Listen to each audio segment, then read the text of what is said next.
The stream to fire up all across the internet. Then we're going to get started on this lovely little Friday. Now, sometimes the stream takes about 30 seconds because we use a multi-streamer and it's got to communicate with all the little tentacles of the internet. But it looks like we're alive and well, so we can get started. Hello, my friends, and welcome back to yet another episode of Watching the Watchers Live. My name is Robert Gruler. I am a criminal defense attorney here at the R&R Law Group in the always beautiful and sunny Scottsdale, Arizona, where my team and I, over the course of many years, have represented thousands of good people facing criminal charges. Throughout our time in practice, we have seen a lot of problems with our justice system. I'm talking about misconduct involving the police. We have prosecutors behaving poorly. We have judges not particularly interested in a little thing called justice. And it all starts with the politicians, the people at the top, the ones who write the rules and pass the laws that they expect you and me to follow, but sometimes have a little bit of difficulty doing so themselves. That's why we started this show called Watching the Watchers, so that together with your help, we can shine that big, beautiful spotlight of accountability and transparency down upon our system with the hope of finding justice. And we're grateful that you are here and with us today because we've got a lot to get into. And if you'll notice, when I did that big spotlight, my eyes are watering. That's how big that spotlight was. That's how bright it was. Oh my goodness, we're about to get into it today. We're going to talk a lot about the border crisis because we've been following along our Vice President, Kamala Harris, who is now coming back in from a trip abroad. She went down to a couple places down south of the border, ended up yesterday in Mexico, and now is back home. But before she got home, we want to visit what is happening because the Customs and Border Patrol Agency came out with new numbers. We now know that there were over 180,000 people who encountered Border Patrol on our southern border in the United States. And we've got some data and some charts that don't look so good that we're going to go through. We're going to note that the Washington Examiner found that something like 38,000 children have been released here from our government in the United States, which is the highest at any moment in time in history. So we've got some pretty nice, records that are being broken by this Biden administration. Not so sure that they're too proud of that, but we're going to show you something that happened out of Los Angeles. Sheriffs busted this marijuana farm, and it's actually quite impressive, the scope of this operation. We've got some very interesting images that we're going to show you from there. And then, of course, big news of the day comes out of Texas. Governor Greg Abbott has announced that he, in light of all this border turmoil, is going to be building a wall or at least some sort of barricade himself. He's not going to wait for the federal government, which is sort of asleep at the wheel right now. He's going to jump in and take some action. So we're going to talk a lot about that. Then we've got a news story that we have not covered this week, but it was a big one. Donald Trump is celebrating, saying that he's been exonerated for the photo op hoax that we all spent some time talking about last year. Remember this? Donald Trump allegedly, when there was a lot of the summer of unrest, there were a lot of protests taking place outside of the White House, allegedly used a bunch of police tear gas and sort of mowed down all these protesters just so that just egomaniac could walk across the street, hold up a Bible, take a photograph in front of St. John's Church. And lo and behold, well, the Office of the Inspector General came out, did an inquiry into this. Of course, not okay if the executive branch is mowing down protesters. OIG goes in, says, we're going to take a look into this thing. They come out and find, no, he actually didn't do that. So the media narrative that was screaming and hyperventilating over Donald Trump during that time allegedly was really kind of was fake news, which we're going to find out. So we've got a supercut that the Daily Caller put together, and we're going to play that in conjunction with the news story. Donald Trump then, of course, released a press statement, so he's very happy about it. We are also then going to change gears. We're going to talk about what's happening out of Florida. Recall during this week, we talked about what was happening with the Iowa critical race theory situation. Governor Reynolds signed into law a bill that is actually limiting what the schools can teach as part of their curriculum. And it was a bill that really mirrored a lot of what the Donald Trump administration had been implementing back when he was in office.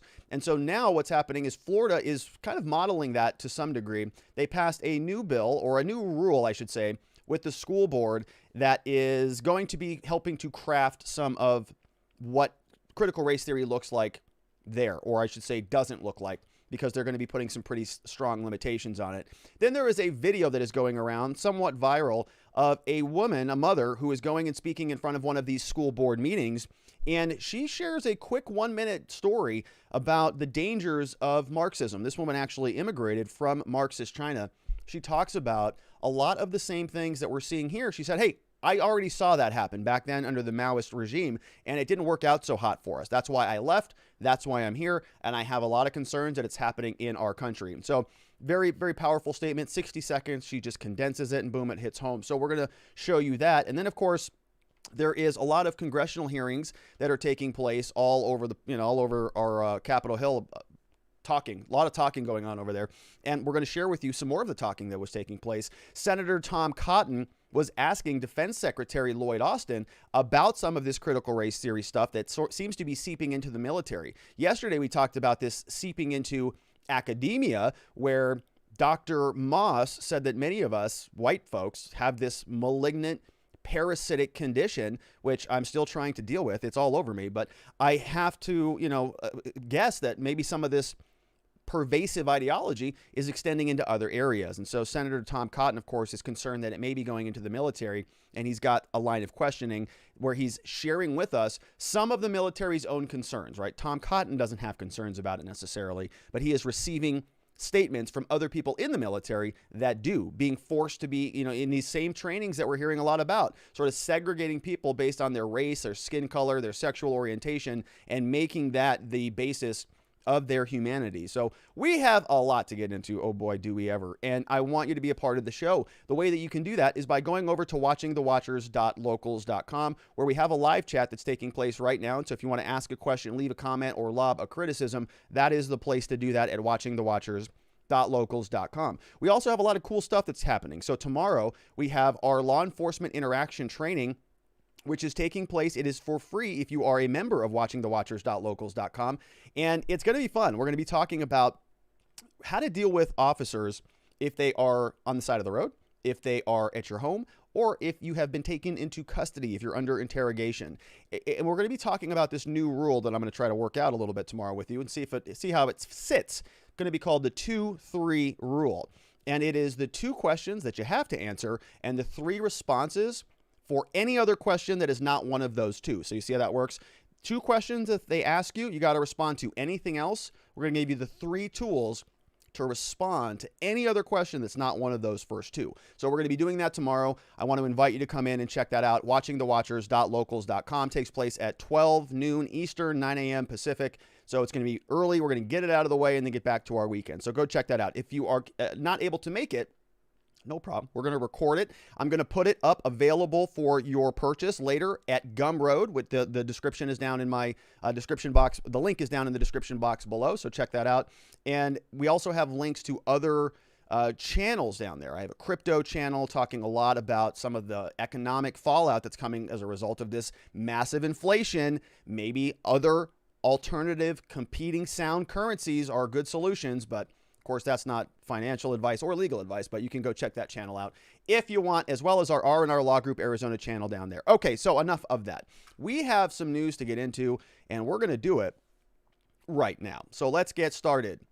Customs and Border Patrol, the agency that's responsible for protecting the borders of the United States, which is an important job. If you have a nation, one of the things that defines a nation, in my humble opinion, is a border. You're sort of defining where the country starts and where it stops. So the border is a pretty big deal. We spent a lot of time talking about it. It's been a problem for a long time. As long as I've been alive, I've seen all sorts of different proposals. Republicans come in, Democrats come in, and nobody can solve it. But Joe Biden, fortunately, is now here to save America. And he put Kamala Harris in charge of this. Back in March, said, you're very smart. We know you can solve this problem. So he just kind of gave her this just really big bag of garbage and said, this is your problem now. Why don't you go fix it? So she's trying to do that. And we're going to catch up to speed on what her trips have looked like thus far. But before we do, something very interesting happened. Very conveniently, we are getting new reports of immigration numbers from CBP, Customs and Border Protection. In fact, they posted this on Twitter here today. I want to show you what this is telling us. So it says in May, swap that over to the pen there. In May, CPB encountered. So let's pay close attention to this word. What does this word encountered mean, right? Does this mean apprehended? Does this mean these people are in custody? Does this mean that we saw them through binoculars? Does this mean people who are naturally going through the immigration process, right? Are they being processed for asylum? What does that mean? Well, we're going to look into it. Now, they say it is more than 180,000 persons attempting entry along the southwest border. So they encountered more than 180,000 people at the border. This represents a 1% increase over April. They're going to give us three different things: a press release, enforcement stats, and then what the definition of encounters is, which we're going to take a look at here in a minute. So at first glance, you take a look at this, you go, oh, 1% increase over April. Not even a big deal. So what are we talking about? Why are you wasting our time, Rob? It's 1%. What's the big deal? Well, it's because that was over last month. But let's take a look at what the numbers look like over last year. Kind of a different story. This is what we see here from Border Patrol, same data. And you're going to notice that in blue, this is the 2021 year fiscal date, year to date, fiscal year to date. You're going to see that, yep, if this is April and this is May, certainly it looks like it's kind of flatlining here, right? So we're not seeing much of an increase. It is, in fact, a 1% increase. But if we compare it back to 2019, where we see this other big spike, pretty big dramatic increase. We go from about, let's say, 140. Let's see if we can actually find that number. So in 2020, in May, we had 144,000 people in May.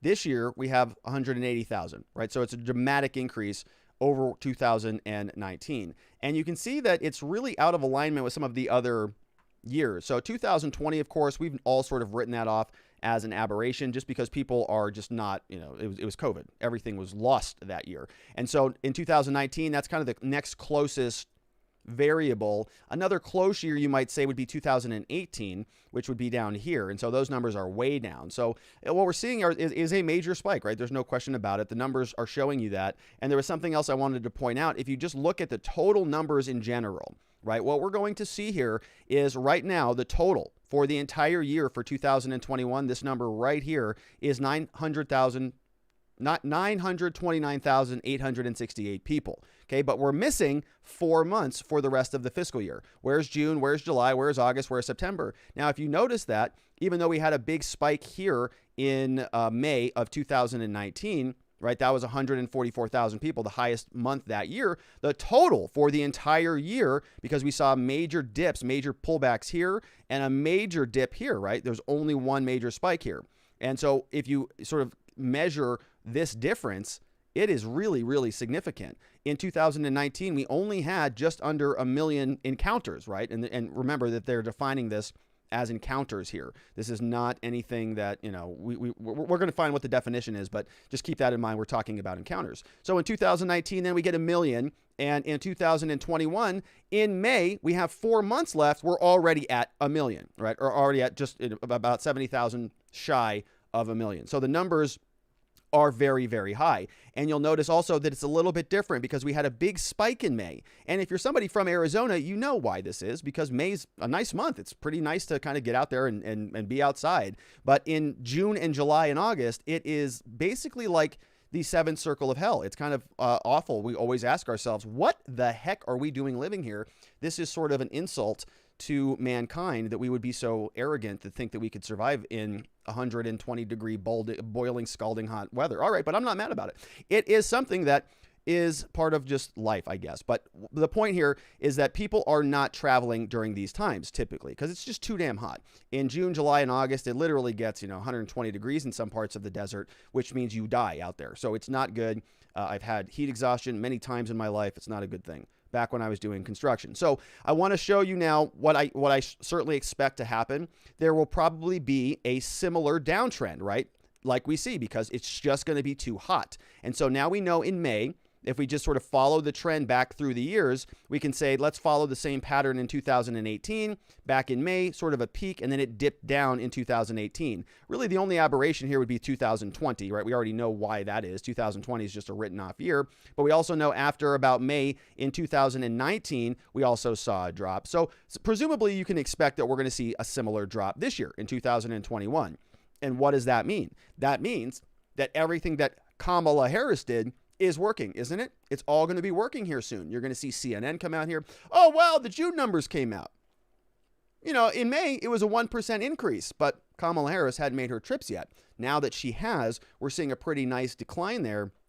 Thank you, Kamala Harris. She was the one who went out there and really got down to the root problem of this. So I'm waiting for the Washington Post, the New York Times, CNN, Brian Stelter, and the rest of them all to come out and say, what a heroic woman she is. She really put a damper on that problem, didn't she? And lo and behold, the numbers are just going to show us that it's going to be trending down anyway. So we're going to give her, you know, all the credit that she's due at that moment in time. But I still wanted to point out this number. What a massive number this is. So we think about these numbers, I think probably like we think about some of the budget numbers. We were kind of poking fun at this yesterday, saying that, oh, $400 billion, that's like, is that like lunch for Congress, or what are they doing? You know, they just spend money. Everybody jokes, $100 for a hammer, $200 for a screwdriver, and the list goes on and on. We know that there's a lot of bloat and a lot of wasted money, and it's sort of hard to fathom the numbers and sort of wrap your head around and quantify them. Same concept when we're talking about people.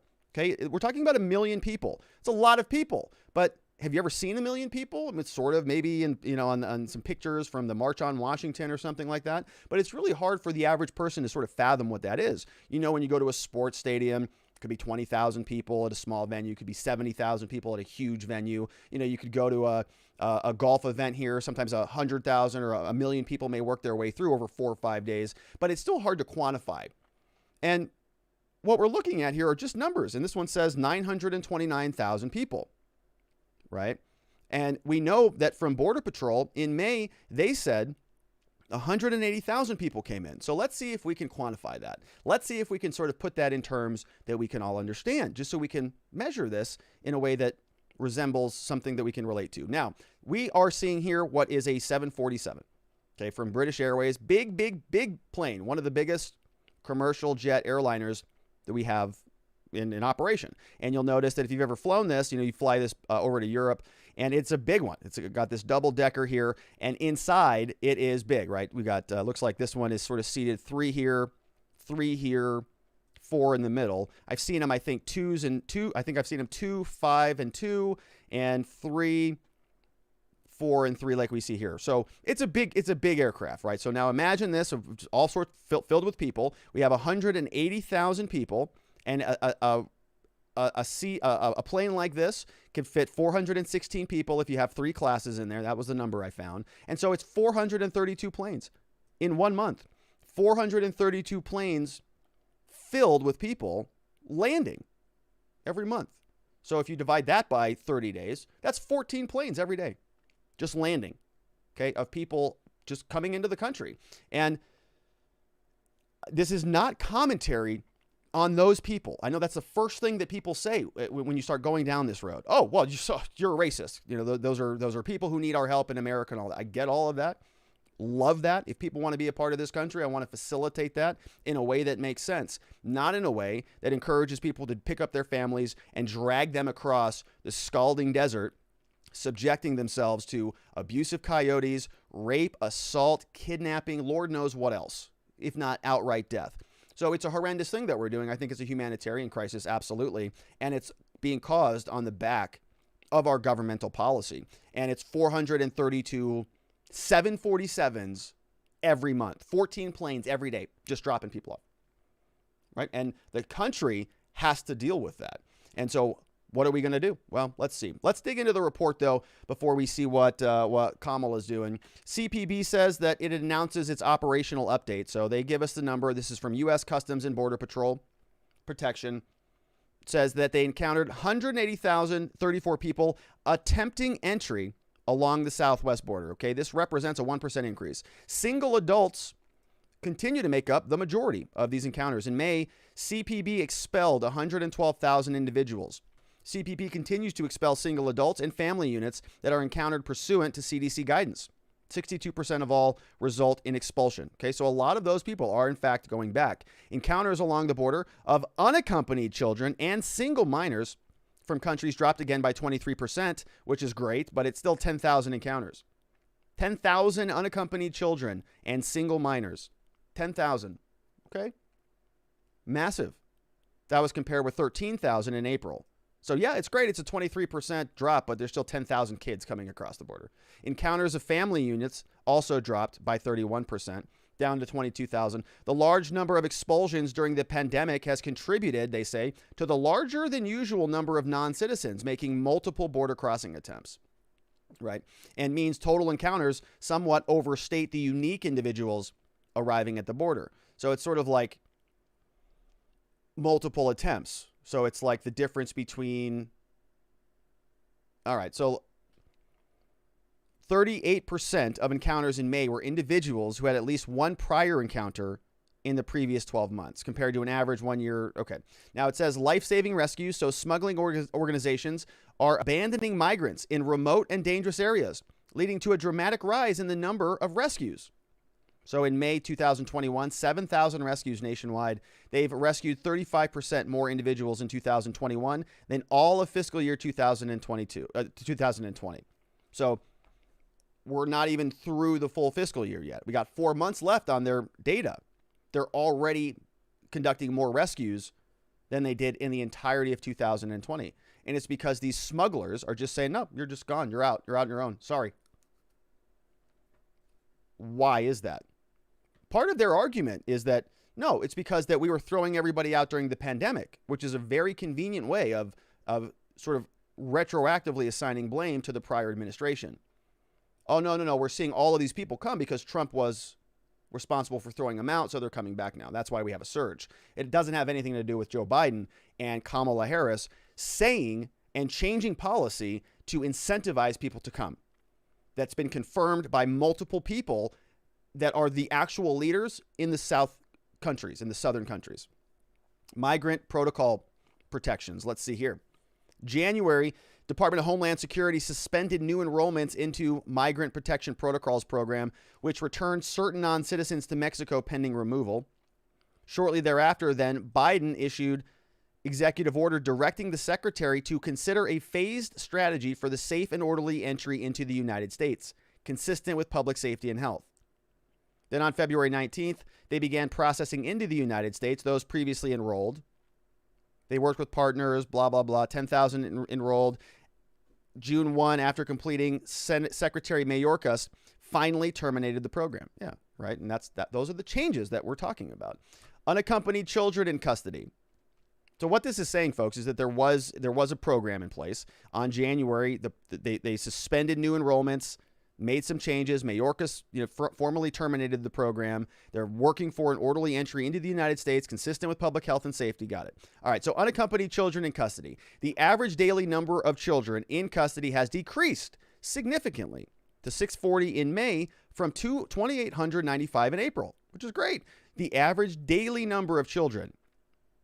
Okay, daily. So it's gone down from about 3,000 to about 700, right? 640, from 2,800 to 640 every day, it sounds like. In April, unaccompanied children, they spent an hour of 92 hours in custody. In May, that was down to 26. So we're seeing some good improvements there, actually. That's great. The sustained progress is a result of the steps that DHS took to re-engineer stuff. They designated FEMA to come in and deal with it. Drug seizures. So Border Patrol agents, they are saying that nationwide seizures, drug seizures were up 18% in May from April. Cocaine interceptions decreased 18%. Meth increased 53%. Heroin increased 7%. And fentanyl increased 9%. CBP continues to see a surge in fentanyl seizures. And they say here that seizures in fiscal year 2021 through May are 56% higher than all of 2020. Wow, that's amazing. Right? Let's read that one more time. Seizures in fiscal year 2021 through May are 56% higher than all of fiscal year 2020. And we still got 4 months left. Fentanyl is just being brought across the border in boatloads. And that is the most dangerous molecule, my friends. It is so dangerous. It's just killing people left and right. It is a horrendous thing. And I hear from a lot of people who are experimenting with this and sort of taking it like it's awful. Horrendous. Okay, let's take a look at some of the data here.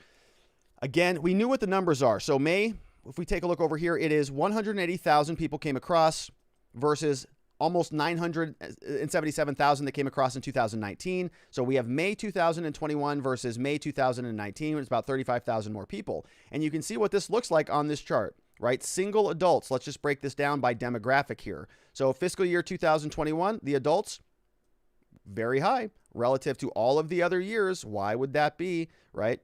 Here we have, it looks like FMUA. What does that stand for?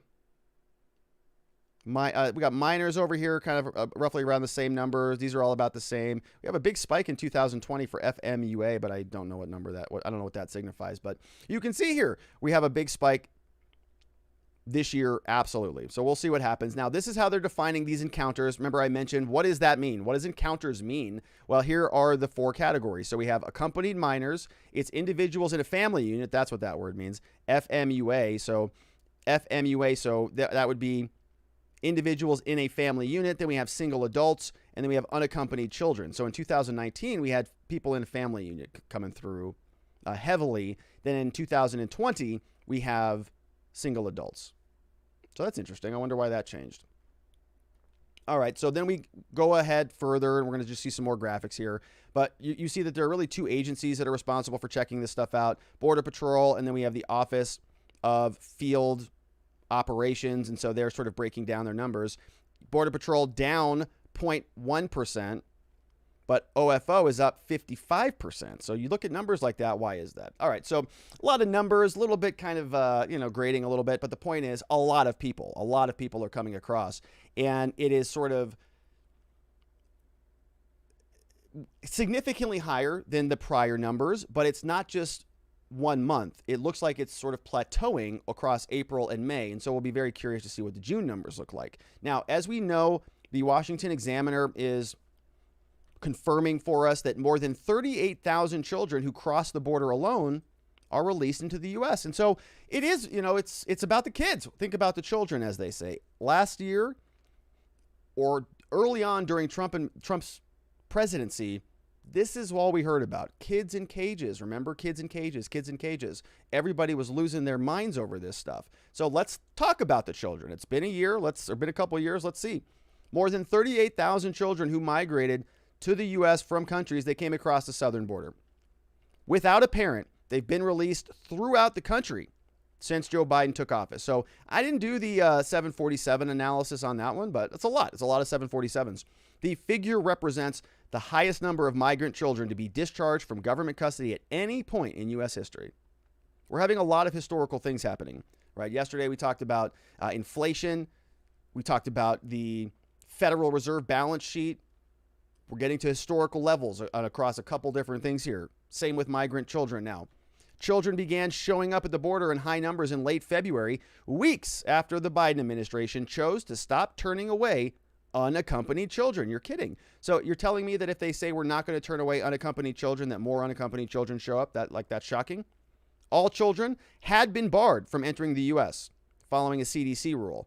But in March, they adjusted that rule. Nearly 17,000 of the 38,000 are released to adult sponsors over the past 4.5 months. Were released in May alone. So they're ramping this up a bit. According to Health and Human Services, they said in her opening statement that they're picking up speed. Biden administration insists that the border is not in a state of crisis, despite its having 10 emergency child care centers open nationwide to house more than 18,000 migrant children being held across government agencies as of Wednesday. And somebody flagged this for me. I think that actually in Scottsdale, they have something like that in motion. Somebody sent that, I think, on Twitter to me, or actually that may have been over at Locals. So they're propping up all over the place because it's a lot of people. We have all these airplanes full of people just flying in every day. The number of children, they're not actually flying in, folks. The number of children who came across without a parent or guardian has soared from 5,700 in January to more than 9,000 in March. It's a lot. So the agency is saying that we've got success. Health and Human Services says that searches for a family member in the country are done. The process has historically taken for more than a month, but Biden administration has sped it up to just under 4 weeks. Okay, so typically it takes more than a month, but now it's just under 4 weeks. So that's great, right? So it goes from let's say what? Just over a month is 32 days. just under a month is 30 days if it's a month, given on that particular month. So it's a good job. I want to stress that this expedited process of theoretically 1 day does not eliminate background checks for parent or guardian. This expedited process streamlines the procedures and eliminates bureaucracies in order to avoid unnecessarily prolonging the time that the children remain in government custody. So again, that's great. I love it that they're being less incompetent as the days go by. That's great, because they caused the problem. So it's good that they're fixing it. Well done, guys. All right. So we've been following Kamala along as she's been wagging her finger down in Guatemala, then in Mexico. Now she's going on Univision and wagging her finger at them too. So let's take a look. Kayleigh McEnany, the press secretary under Trump, posted a video today that we're going to take a look at. And she's quoting here that says, "I'm not finished," coming from Kamala Harris. She says, another cringeworthy answer from Kamala about whether she will go down to the border. And all a pundit, big fan of his work, even though I disagree with him about like 80% of the time. He's over at Hot Air. He says, there's that Harris charm, right? And he's a great writer, and I love his work, so go check him out. But he says, there's that Harris charm, and he's dead right. Here it is. You ready for this? Brace yourselves, folks. This is the charisma. It's going to solve all of Americans' problems right now. Here it is. Hey, I've said I'm going to go to the border. And when are you going to the border, Vice President? The administration has asked. I'm not finished. I've said I'm going to the border. And also, if we are going to deal with the problems at the border, we have to deal with the problems that cause people to go to the border, to flee to the border. And that is the root causes. So my first trip as Vice President of the United States was to go, in terms of a foreign trip, to Guatemala, to be on the ground there, to address and to be informed of the root causes. Why are the people of Guatemala leaving? Do you have a date? ¿Tiene una fecha para su viaje a la frontera para ver la situación con sus propios ojos? I will keep you posted. I have to. All right. So, not ideal if you're the vice president and somebody with presidential ambitions. This is not something that I particularly get like bent out of shape about. I don't really, care how she deals with the media. Honestly, I think it's sort of poor form. Somebody that I think would be at that caliber would be able to deal with them better. But, I think that we see this a lot from politicians all the time. I don't have any particular problem when they get mouthy with the media. Donald Trump did this all the time with the media. I liked his style a little bit better. Remember, he used to say, excuse me, right? Like 100 times until they excused him, and then he would sort of interject. And so, Kamala's trying something different a little bit. And Donald Trump rightfully got called an a-hole for that a lot of the time, right? He got sort of skewered for that. God, he's such a jerk. Everybody said that all the time. I have people who voted against him. I know people who voted against him just because of that, right? It had nothing to do with policy. It had to do with Donald Trump was kind of a jerk, right? Is what they said. I didn't agree with that ever. I thought that he was hilarious, and I kind of liked his style, candidly. But I understand how it can rub people the wrong way, which is exactly, I think, what this is doing with Kamala. And so, when I see this stuff, it's just kind of funny to say, man, it's just not effective the way she does it. I think Trump's was effective, at least, because he sort of, looked kind of, tough, I would say. Here she, and I know this is going to go down, this is a feminist critique type of thing. It's just not, it's not good politically. I mean, you would have an answer at this point. It's just not in the style or whatever. It's just not a good response. We've criticized this like 5 times on this show. She's been asked a number of times, are you going to go to the border, right? And I've even said this, that she's kind of in between a rock and a hard place at this point in time, because I understand the need to, to go down to the border and show why you are there. You're the leader of this issue. You've been elected the czar. You've been elected the vice president or the president, combined with Joe Biden. And he has delegated the responsibility for solving the border to you. And people are asking you to go down to the border. You've decided not to do that. You go down to Guatemala, then over to Mexico. And you say it's important that you go down there, that you physically show up in person there in order to convey the importance of everything that needs to be solved. The root causes, that's why you're there.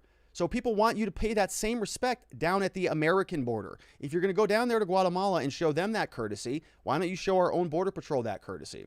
And this has been an issue 3 or 4 times already. And so again, like the 4th time she gets asked about it again, and she still has no answer for it. And so, it's just like, as a politician, you would imagine, like where are her advisors? Is somebody coming to her and saying, all right, listen, we've told you 5 times, you're going to get asked about this. Here's what to say.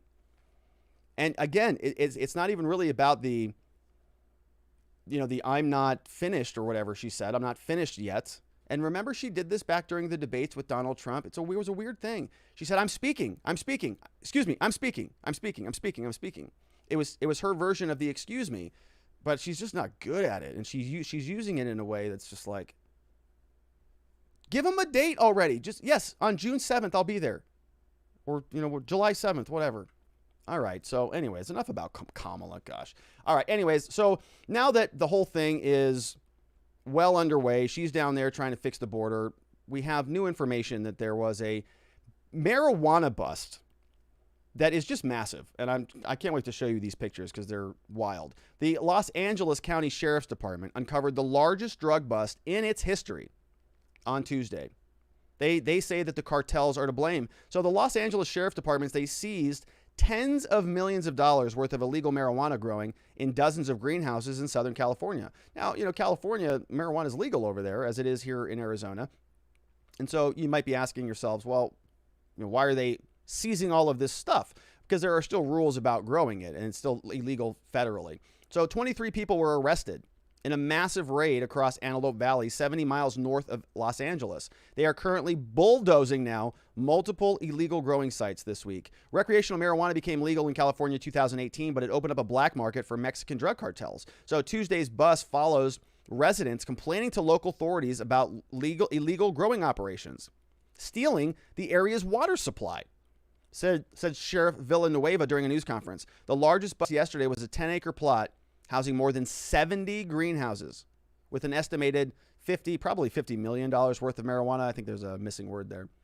This came over from the sheriff. This is Sheriff Alex Villanueva. He says a major joint operation underway in the high desert to take down illegal cartel-operated marijuana groves, that they're impacting farmers, families, and businesses. We've teamed up with everybody to eradicate these groves. Let's take a look. So look at this thing. Look at this operation, right? It's almost like out of a movie or something that you see on Netflix, right? I mean, it's massive, right? And this is happening in California, just north of Los Angeles. So this is one tent just filled with marijuana plants, as you can see. And they've got just a number of them. You can't sort of get the scale there, but 1, 2, 3, 4, 5, probably, paired up on both sides. So very, very large. We have Supervisor Catherine Barger says, I would like to thank Sheriff Villanueva for the impactful work of eradicating the marijuana, evil marijuana. We've got, 1, 2, 3, 4, 5, 6, 7, 8, 9, 10. So probably 10 rows, right? Just packed. Look at this. Got a whole system. So they're stealing a bunch of water, it sounds like. The massive influx brings increase in crimes, including human trafficking, does damage to the desert, environmental damage, groundwater pollution, diverts water resources, negatively impacts the housing market. So, it's not a good thing. This is what it looks like from the sky. Look at this thing. Can you believe that? Out in the middle of nowhere. Just setting up shop. Kind of crazy. Villanueva said that they're yes to assess the total amount of marijuana seized on Tuesday, but he said officials measure it in tons. Lancaster mayor said the operation of about 500 Los Angeles sheriff deputies and DE agents found $380 million worth of infrastructure and marijuana.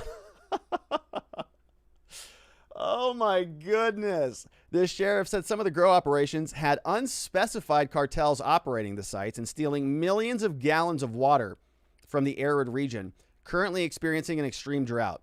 He said these illegal growing operations are dangerous.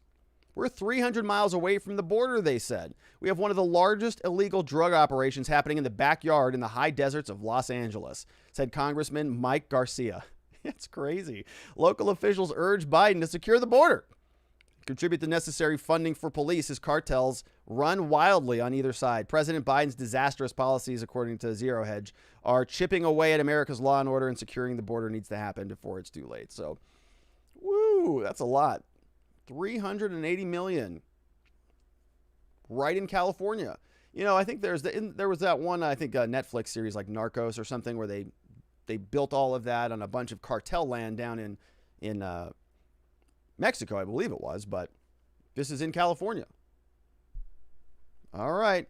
Now, some governors are kind of getting tired of it, and so they're going to start taking some action, which is what the system is built for. When the federal government doesn't act, we've got a federalist system where sometimes the states can start acting. Let's see if this goes anywhere. This is from Governor Greg Abbott. He says that Texas will build a border wall amid Biden's willful and wanton disregard for the laws. So he came out and he said that they're allocating $1 billion in its fiscal year towards border security, they said. He was on the Ingram Angle.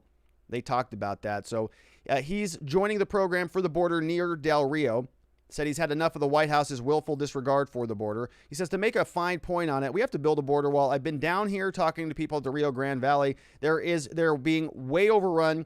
It's reprehensible. It's disastrous what the Biden administration has done. So he condemned Biden for ending the Remain in Mexico policy that Trump forged with the Mexican president, Andrés Manuel López Obrador, which staved off some of the influx of migrants as they were instructed to file for asylum in Mexico before crossing into the U.S. Right? Yeah, and we've talked about this many times here. The Biden administration has abandoned the border. He says, we're not taking it like a joke in Texas. Harif, notably guffawed when Lester Holt recently asked her about the crisis at the border. So, yeah, all right. So, more border stuff. Let's take a look at some of the questions over from watchingthewatchers.locals.com. First one in the house here is from Want to Know. Says, Gardner Brown, former PM of Britain, said here at the G7 to figure out who lives and dies in the world.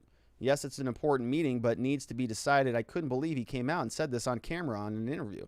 Yeah, I did not see that. I've not been paying attention to the G7 because it's just a bunch of bureaucrats, the worst. Sharon says, looks to me like if things keep going the way they are in this country, all those folks trying to come in might soon find they might as well stay at home. Yeah, that's a good point. Right, we'll see. We've got Leafy Bug is in the house. Says Kamala 2024 ain't going to happen. She's Michelle Obama's placeholder. Get ready. Oh, man. Do you think Michelle Obama runs? I don't think Michelle Obama runs. I don't think so.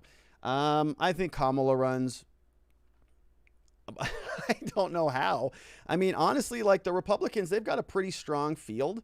If Trump runs again, that would be a scene. So that would be something. But they've got DeSantis, right? DeSantis, between DeSantis and Greg Abbott from Texas, they're sort of like one-upping each other, right? DeSantis comes out and bans CRT. Abbott comes out. He's like, oh, yeah? Well, watch what we do. And then now Abbott's doing the border wall. I'm expecting DeSantis to come out and say, well, we're just going to disconnect Florida. How about that? We're going to disconnect from Georgia. Who knows? But it is, I think, a light bench on the Democrat side. I mean, they've got Biden, the incumbent. So unless he doesn't run again, which he kind of said that he wasn't, who is the next in line? Is it Kamala? She's a terrible politician and not a great person on top of it. So I think people realize that. So who else would it be? I don't know.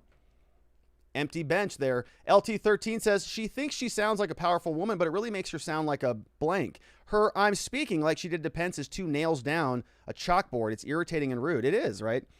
It is. I think so. I read another article. I tried to find it and I couldn't find it because I couldn't remember the title. But apparently, this is a known problem for her. And they have gotten her some training and some, media conversational work and coaching, but doesn't look like it's taking. But you would imagine, like, on the easy stuff, the low-hanging stuff, like, you've been asked this question like 4 or 5 times already. Are you going to go down to the border, and if so, when? Why don't they have a talking point for that? It's kind of mind-blowing, really. It's like political 101, you would guess. All right, last question here is from Furby Slayer. Says, this is why legalization isn't the answer. It just means more government involvement. Decriminalize it completely so people can do their own thing. I understand what you're saying.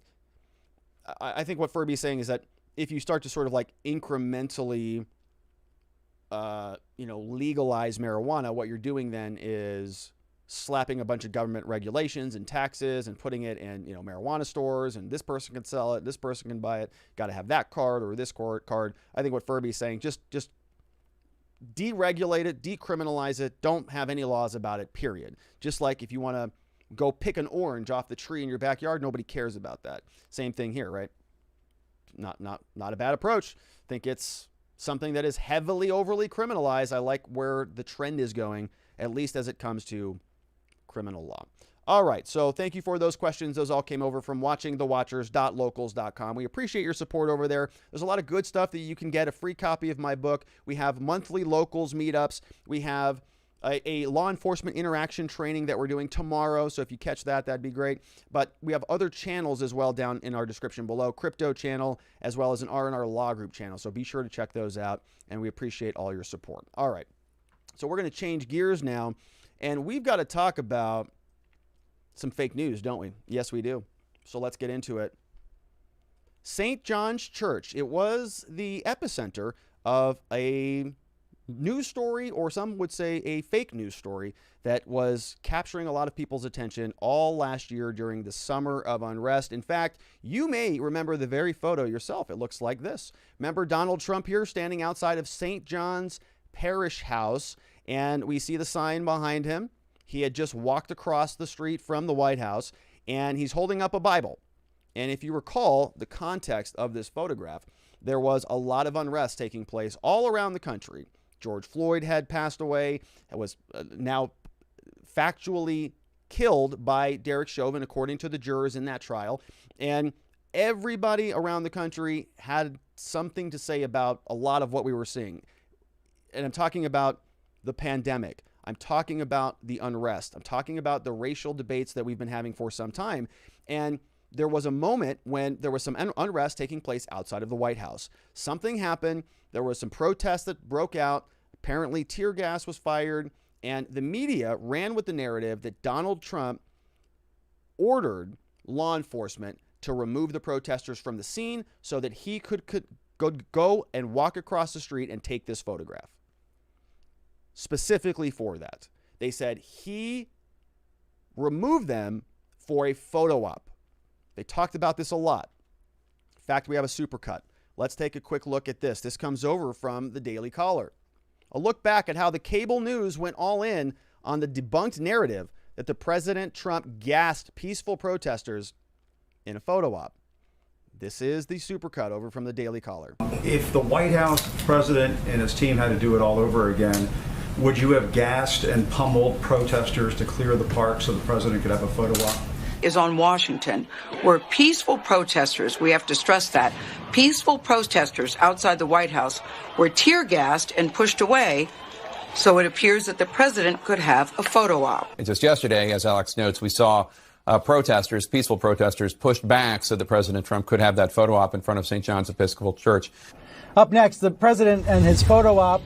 It turned out they were trying to clear the area so President Trump could get a photo opportunity outside of a church. And outrage is growing after U.S. Park and Secret Service police fired tear gas and rubber bullets into a crowd of peaceful demonstrators near the White House, clearing the way for the president's photo op in front. So while the president clutched a Bible and posed for a photo op outside a church, his Democratic opponent, Joe Biden, was inside a church. We cleared away protesters using tear gas and rubber bullets so that Donald Trump could walk across the street from the White House and stage a photo op in front of a church. The president forcefully clearing the streets by Lafayette Park, clearing the streets of peaceful protesters. Where force was used, as I said the day before, to clear the president's way to St. John's Church for that photo op.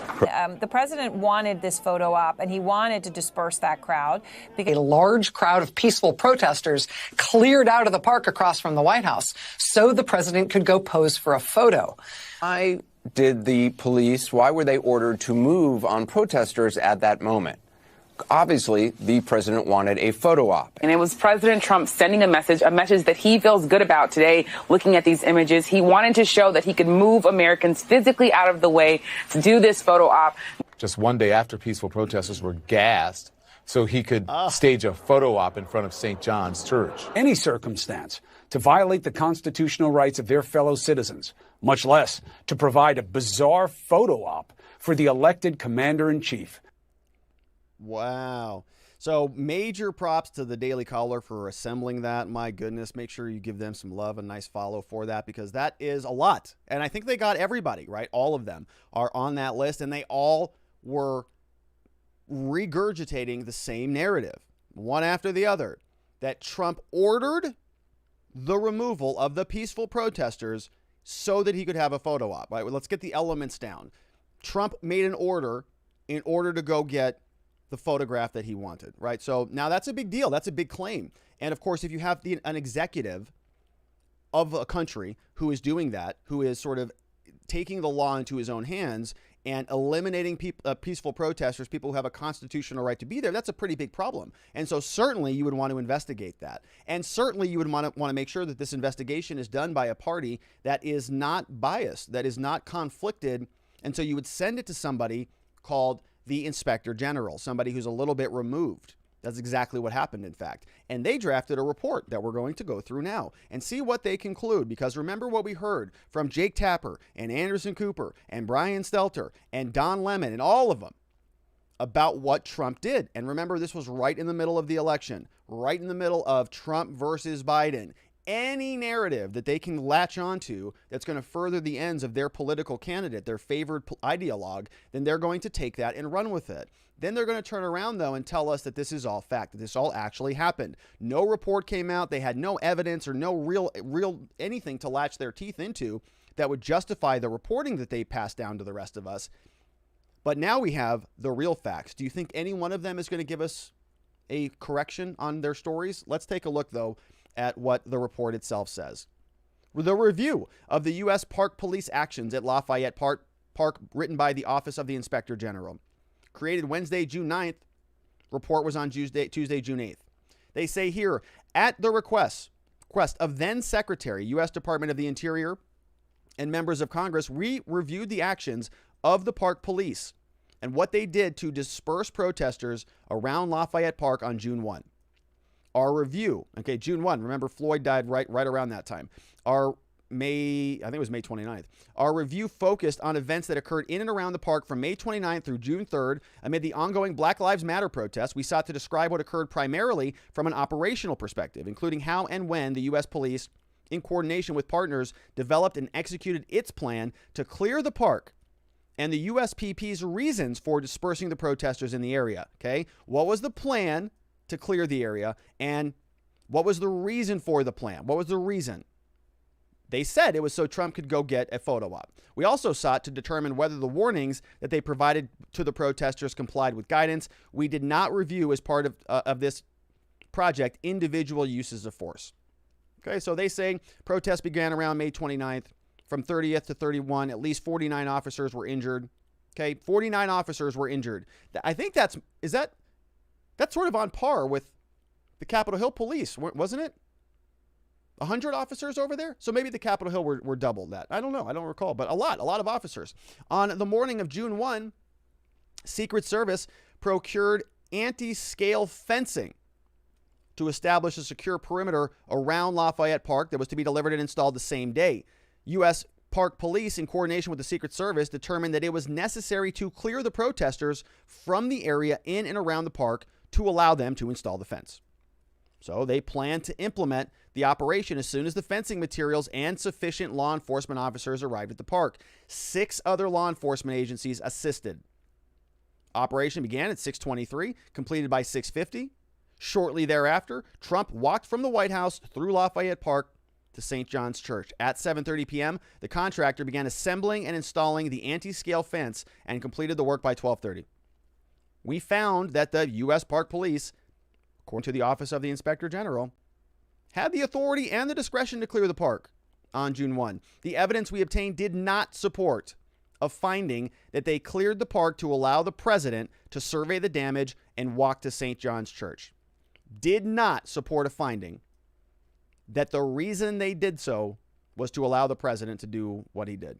Instead, the evidence we reviewed showed that they cleared the park to allow the contractor to safely install the fencing in response to the destruction of the property and the injury to the officers that was occurring on May 30th and 31. Further, the evidence showed that the police did not know about the president's potential movement until mid to late afternoon on June 1, hours it had begun developing its already operational plan, and the fencing contractor had arrived in the park. So they started to do the work before Trump even probably made the decision. Later in the afternoon, after the plan was already in place and things started to happen, Trump makes the call. They go out there. But the media came to their own conclusion, didn't they? They didn't read this report. Well, the report wasn't out yet, but they came to a conclusion anyways, because they had an agenda that they wanted to cram in our direction. They say they also found that although the police used a sound amplifying long-range acoustic device to issue 3 warnings, not everyone could hear it. We also found that the police and the Secret Service did not use a shared radio. Given the lack of a specific policy, we have a recommendation that the police develop a detailed policy for other protests moving forward. All right. This is the review of the actions here. So that was the main summary of what's happening here. This is the actual full report. So I wanted to show you this. It's long. I think it's 41 pages. Not going to read the whole thing. Just want to show you what's happening here. So this is the full memo. Okay. So what I had just read for you briefly was, I think, the press release, just the summary of it. But I wanted to show you what actually goes into this. Okay. This is not a couple people flipping through some binders going, oh no. Yeah. Oh, bring me the invoice for the fences. Yeah, you're right. You did order it at 9 that morning. So I guess, right, it's a big deal. This took a long time, and it's a significant report. So this is written here from Mark Lee Greenblatt, who is the Inspector General, sent over to Deb Haaland, who is now the Secretary of Interior. And it's a review of what happened here. So our report offers 2 recommendations. DOJ's response, they're going to address it there. We have another report, semi-annual report that's going over to Congress. And let's see what's inside. What we reviewed, same thing we already talked about, a lot of unrest around Black Lives Matter. What we learned, summary of the findings. On June 1, we read a lot of that. We found that USPP had the authority to deal with this. We found that Trump didn't do anything improper here, and we give a recommendation. So we got most of that. But now let's take a look at some of like the appendixes here, right? So we've got a minute, or basically half hour, minute by minute breakdown. So we've got May 29th, we've got protests start, the timeline of events. May 30th then, protests continue throughout the day. Secret Service established a unified command to coordinate with law enforcement as soon as the protests pick up around there. NPS closes Lafayette Park and bike rack fencing is installed on the north side. Secret Service begin discussions to procure an anti-scale fence to establish a more secure perimeter, right? So the project started back in May. Protesters throw objects at officers and breach bike rack fencing. At least 20 police or officers sustain injuries, right? But, I didn't hear anybody hemming and hawing about an insurrection or anything like that. We're talking about all these peaceful protesters, and officers are being injured. But no peaceful protest, it's the double narrative with these stories that just, the double standard that just drives me off the wall. And they'll happily get on media and tell all of us that Donald Trump ordered this, throwing out peaceful protesters so that he could get a photo op. 20 officers were injured. They would have had that data previously, and they could have, had an inquiry with anybody who was doing the actual work about putting the anti-scale fencing up. But it's not about facts. I guess I should just accept that. It's not about journalism or communicating information. It's about furthering and fostering political ideologies and moving towards political ends. All right, so let's go back to this. May 31, protests now. We're a couple days after the protests start. May 31 now. Protests occur throughout the day. 16 other officers are injured. Fires are set now to the park's comfort station at the basement of St. John's Church. Okay? Fires. So they start torching the church. Then on June 1, the day that all of this actually happens now, command staff holds a briefing. They notify officers of offense later in the day might coming. Mayor Bouncer says, there's a 7 p.m. citywide curfew. U.S. Police Incident Commander briefs Secret Service so that a contractor can install the fence. Secret Service then comes out, issues a fencing contractor an order to proceed with the installation. U.S. Park Police Operations Commander attends a meeting with the Secretary of the Army, U.S. Police, So my point here is every single one of these people, did anybody in the news, did Cooper, did Stelter, did Lemon, did any of these people call and do any inquiry? Hey, what did the spokesperson for the park police say about this? Did they say that they were ordered by Donald Trump to go out there and clear the protesters? Because presumably there's a lot of people involved. We got Mayor Bowser, maybe her office, Secret Service, their office, U.S. Park Police, their office. We've got, the FBI now is involved. We've got Secretary of the Army is involved. Did they not check with those people before they called this thing a photo op or what? Because there's a lot happening here, a lot of activity. So then we have now at 2 p.m., the incident commander meets with the Secret Service deputy chief and the civil disturbance unit commander. Where's my mouse? All right. 12:38, 2 p.m., 3 to 5 p.m., we have an incident commander, possible presidential visit now. This is when Trump now, they get notice of Trump. So about 3 to 5 p.m., the park police incident commander learns of possible presidential visit. Okay, then they start preparing. Fencing contractors then arrive. The second and third semi-trucks now arrive with the fencing material at 5:30.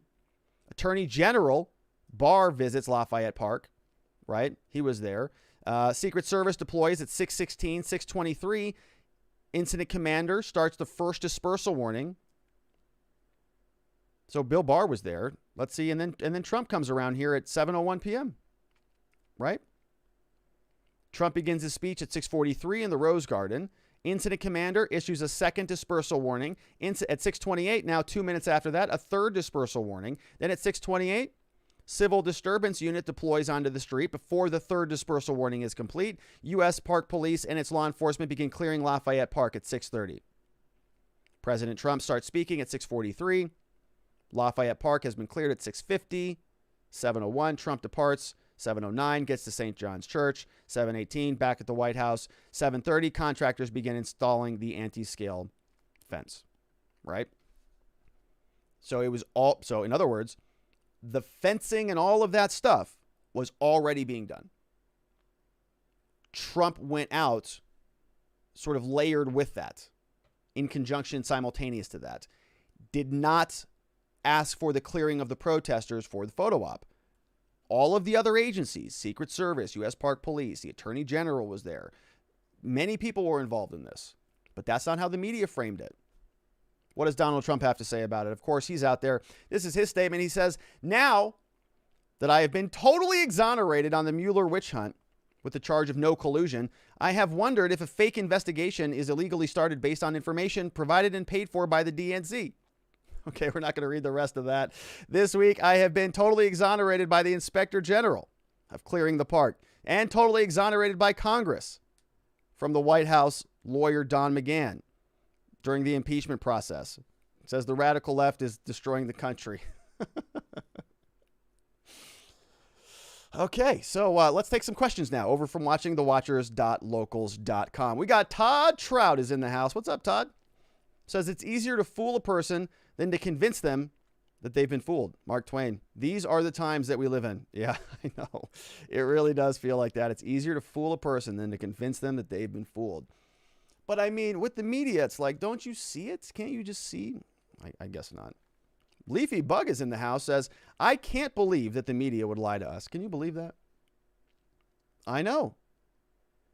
But they told us that they're journalists. They say I'm a journalist. I'm a TV reporter. Okay. Farmer's Daughter says, that means just like the false montage during the second impeachment kangaroo court, this is assembled intentionally. We can only pray that more and more lies trickle out. Well, yeah, I know.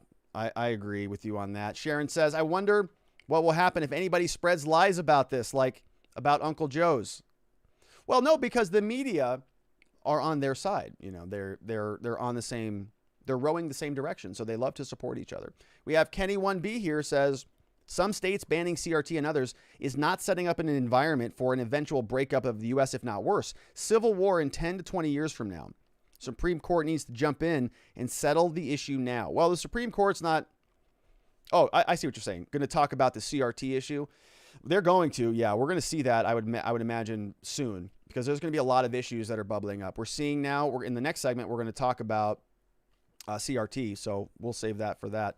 We've got Want to Know says, Robert Gruler, the media doesn't need lies about Biden and Kamala Just need to tell the truth, like accurate reporting for a start.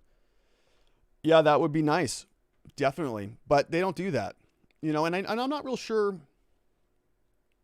I'm not real sure that you can really expect people to, deliver facts unbiased, right? Because we're only human. Everything that we sort of, consume and process and then communicate is going to be filtered through our minds, right? So everything has a little bit of a spin to it.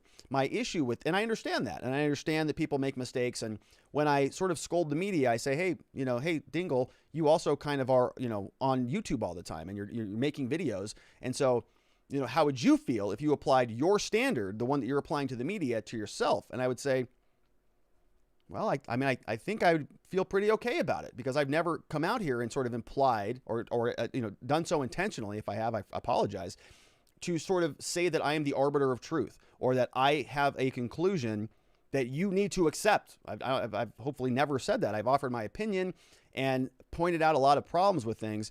But what I feel happens with the media is that they do give us conclusions. They do give us the partially digested excrement that they think is appropriate for us, and they don't want us to sort of have a conversation or debate the ideas. They like to present these fake ideas, these fake debates for us, and this sort of feigned conflict.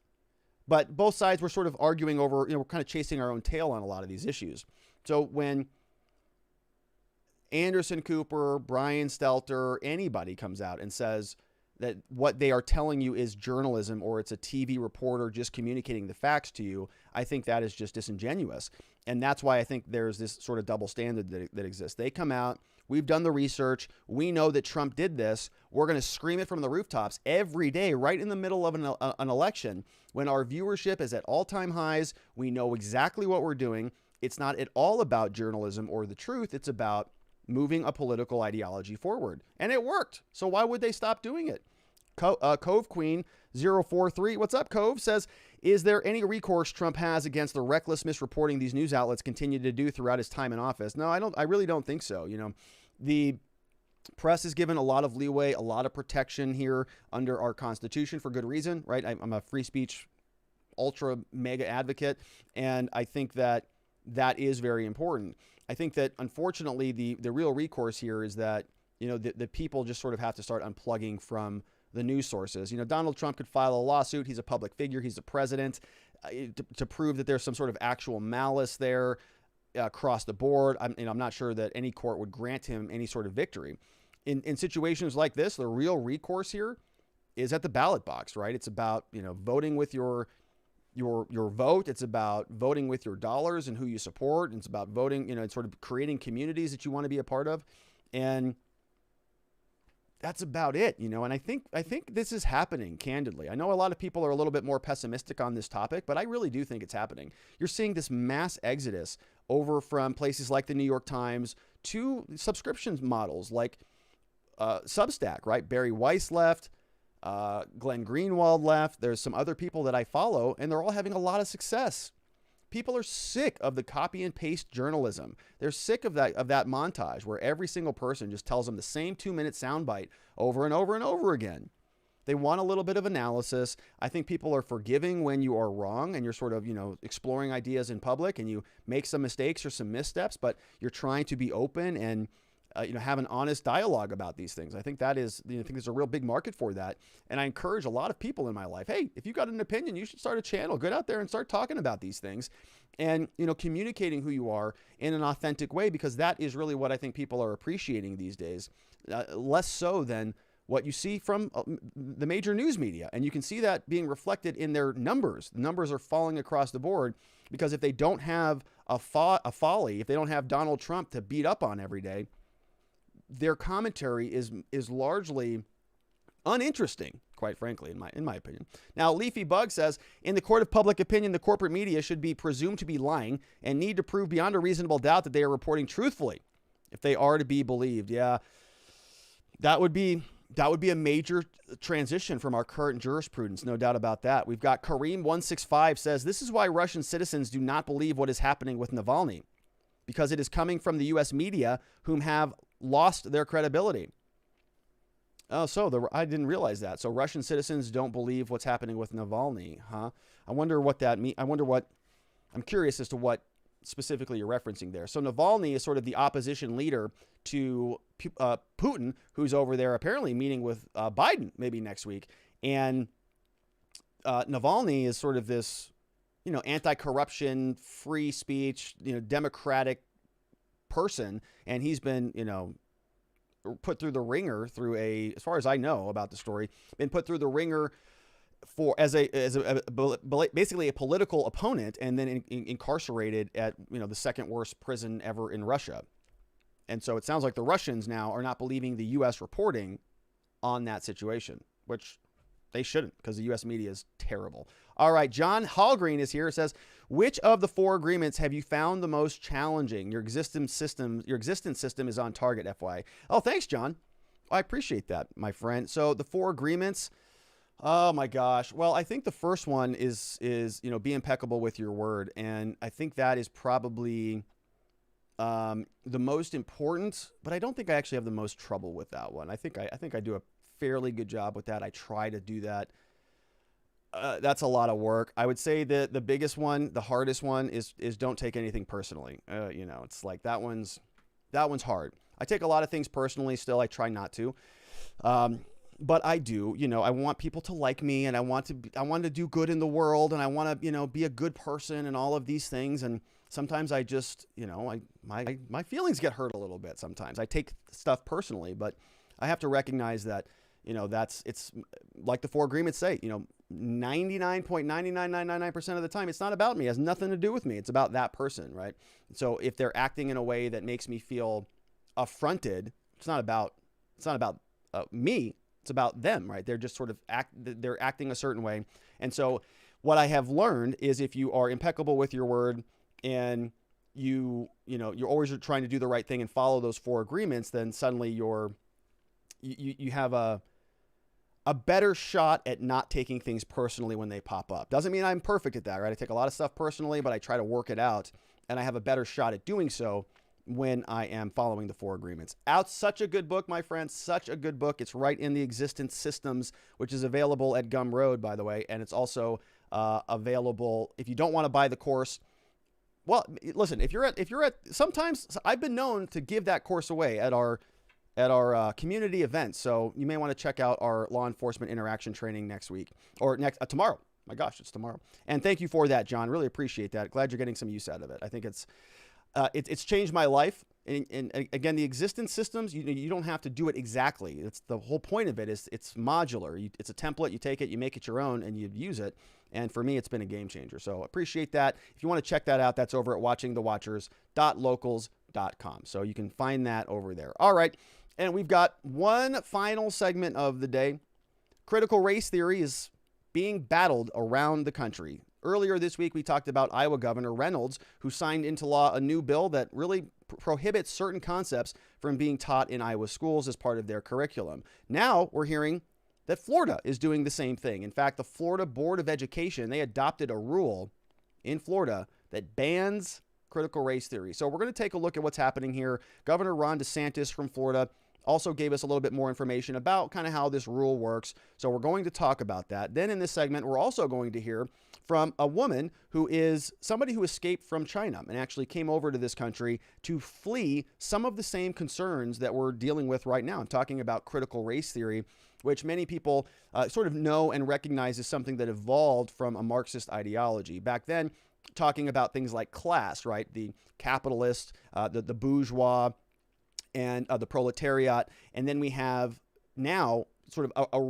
racial distinction. Back then, under the original Marxist Engels ideology, it was about class. Now today, it's sort of morphed into this thing that's about race. And we're seeing people who've lived through the first version of that voice their concerns that they're seeing this happen in America, and they're not liking the direction that it's going. So we're going to hear from that woman. And then we've got one other topic, but I can't remember what it is, but we'll see what it is at the end of this segment. So let's get going. We're going to start by going over to Breitbart.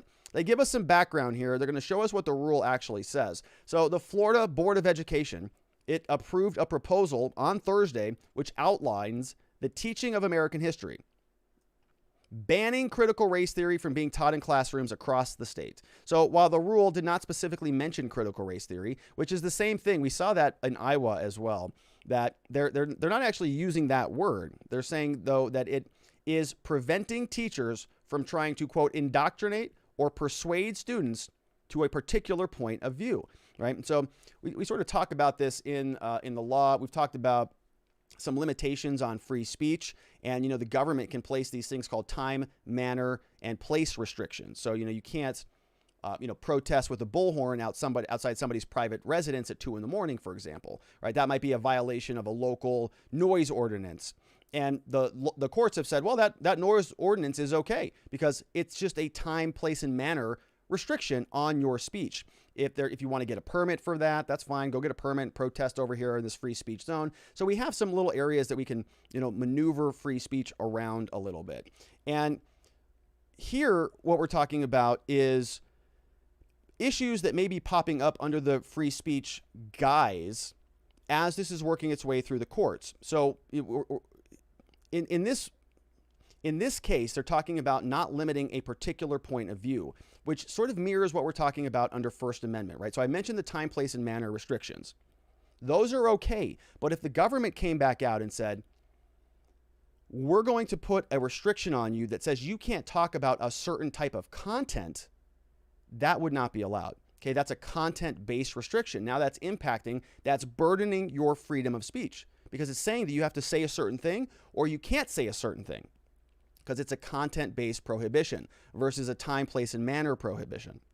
Okay, so sort of here what they're doing is they're saying it's almost like almost mirrors that same concept, right? So the government can't come in and tell you what to say or what not to say.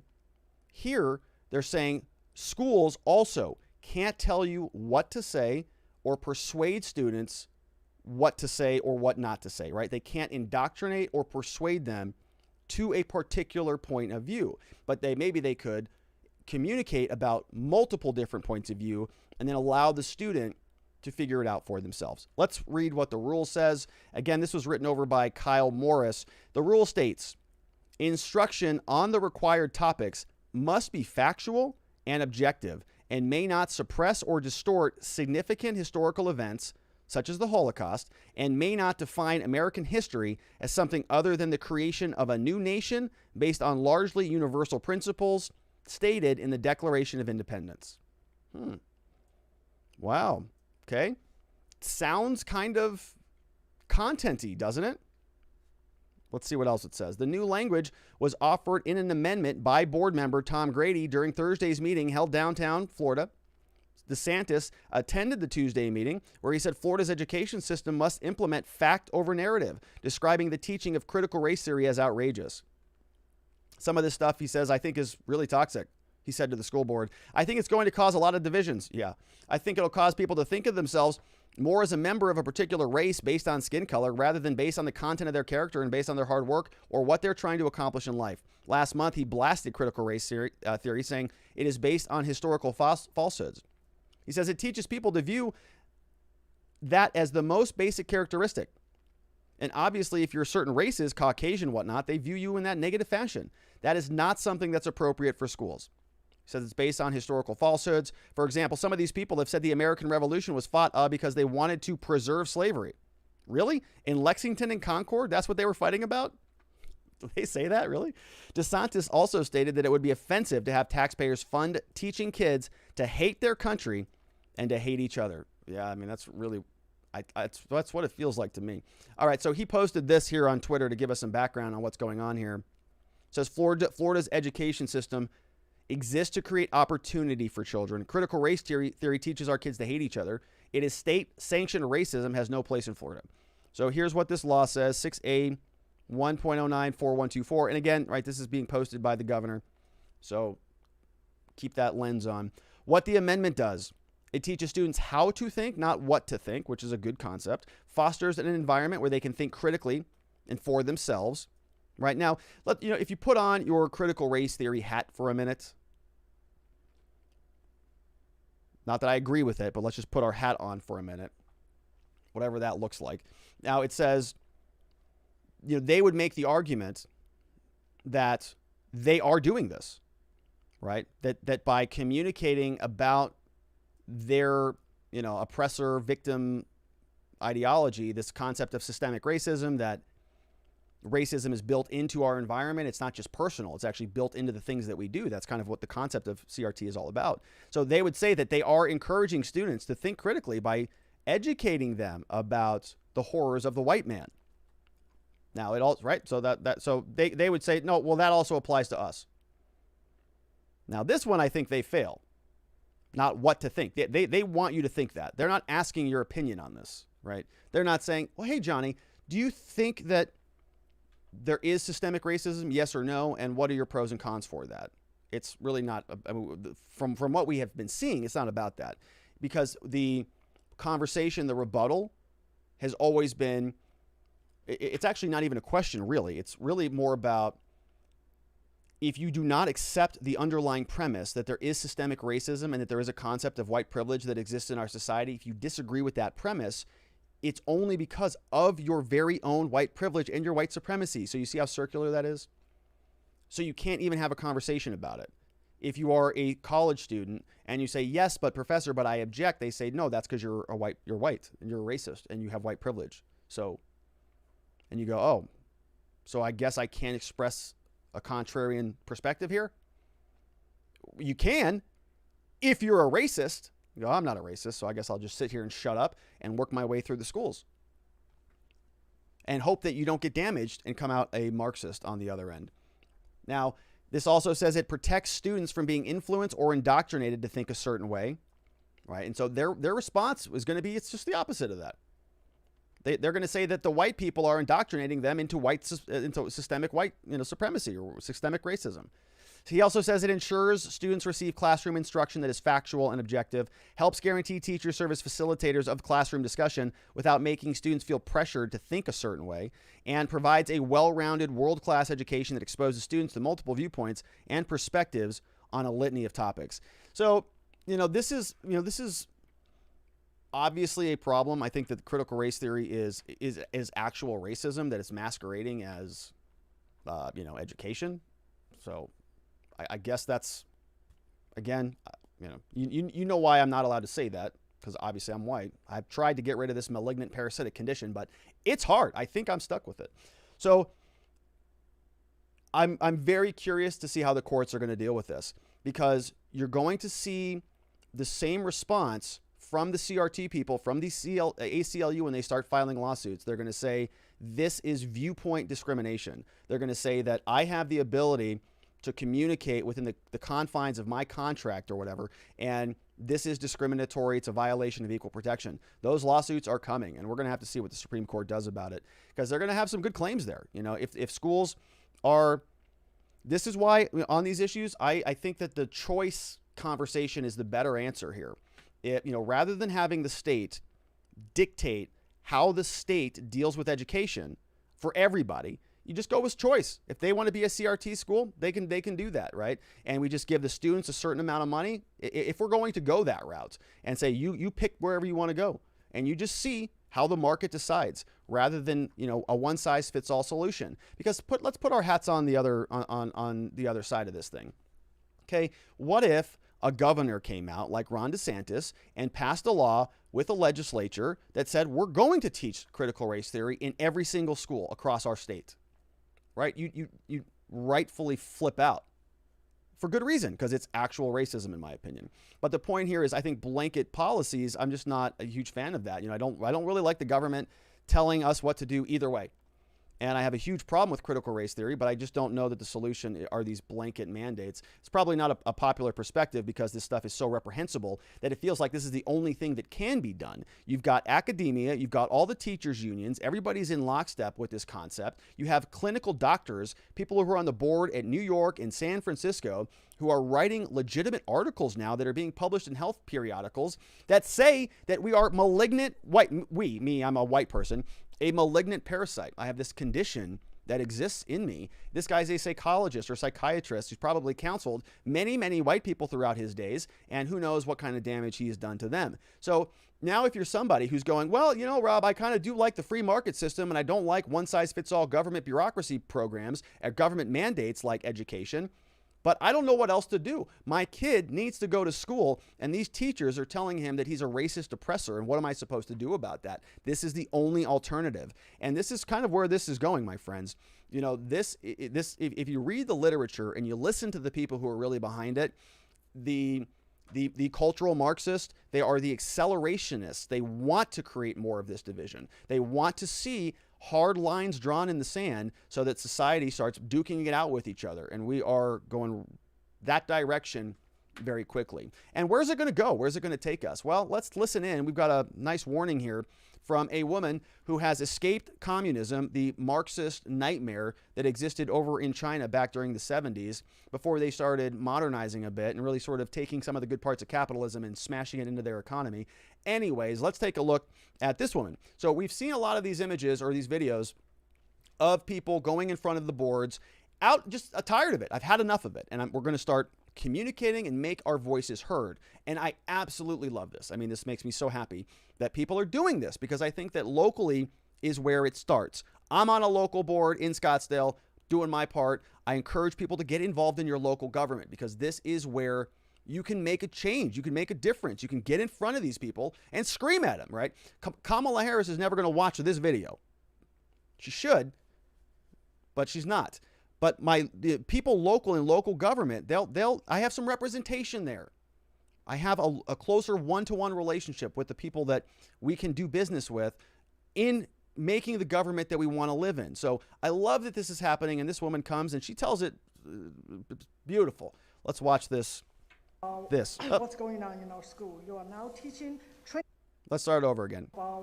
What's going on in our school? You are now teaching, training our children to be social justice warriors and to loathe our country and our history. Growing up in Mao's China, all this seemed very familiar. The communist regime used the same critical theory to divide people. The only difference is they use class instead of race. During the Cultural Revolution, I witnessed students and teachers turn against each other. We changed school names to be politically correct. We were taught to denounce our heritage. The Red Guards destroy anything that is not communist, old statues, books, and anything else. We are also encouraged to report on each other, just like the Student Equity Ambassador Program and the bias reporting system. This is indeed the American version of the Chinese Cultural Revolution. The critical race theory has its roots in cultural Marxism. It should have no place in our schools. Yeah! Yeah, get it. Yeah, love that. Yes, perfect. It should have no place in the schools. It is something that emanates from Marxism, and she just hit it on the head. You know, people all the time, well, hey, you know, communism, what if it's just been tried in a different way? You know, we haven't tried it in its purest form. If we had good people running communism, it'd be great. No, it doesn't work like that, because human beings are not perfect. We all have our mistakes. We're all fallible, and it doesn't work as it is fantasized about, but for some reason it's still being gobbled up across college campuses across the country. So not good. Now, that is taking place in the schools. So this week we spent time talking about CRT in schools. We've talked about it in health with the psychologist who says that we're all parasites. And now we have it, of course, in the military. So the Epoch Times is telling us that hundreds of whistleblowers say that the military is forcing anti-American indoctrination on them. This is according to Senator Tom Cotton over from Arkansas. He told Defense Secretary Lloyd Austin that hundreds of military whistleblowers have reported being forced to receive anti-American indoctrination in the military. And this is the American military. This is not the Chinese military. So what I'm saying is that our own soldiers are being crammed and force-fed anti-American indoctrination in the American military. Seems like that could be a problem. And he's talking about critical race theory as well. In a Senate hearing with Austin, Cotton claimed that within the military, there's plummeting morale, there's growing mistrust between races and sexes where none existed just 6 months ago, and there's unexpected retirements and separations based on these trainings alone. People are leaving. One whistleblower, Cotton, said that the military history training was replaced with training about police brutality, which is strange because They're in the military, not in the law academy. They're also learning about systemic racism, okay, and white privilege. And another said that his unit had to read White Fragility by the author and critical theory proponent Robin DiAngelo, according to the senator. In May, Space Force confirmed it relieved Lieutenant Matthew Lomere, somebody we talked about here. He was a commander for writing a book. It didn't specifically name the reason why. It said that he made some comments during a podcast where he denounced CRT in Space Force.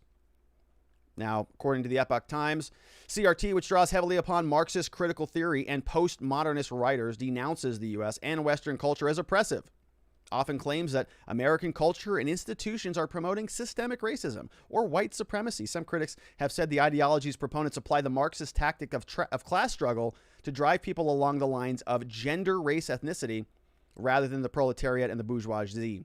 Yeah. In the hearing, Austin told Cotton that some training is designed to make the armed forces welcoming to everyone who can qualify. Now, I watched this, by the way. I actually watched it. I didn't clip it for the show, but I watched it. It was about 7 minutes. The reason I didn't clip it, because it wasn't that interesting, honestly. What Cotton gives us is interesting, and it's all in this article. He's talking about a lot of these complaints. He actually reads through some of them. And you're going, man, that sounds terrible. They're actually separating people into whites and, of other sex orientations and different colors. The whole thing is just messy. And it just sounds awful. Like you want to go in there and be a part of a team and, be a part of America and go fight for your country and do all of these heroic things. And they're like, this is why you're an oppressor. And this is why he's a victim. And you're going, what? We're not here for this. Anyways, that's just me. That's 23-year-old, Rob, who never served, pontificating. All right, let's go back to the article.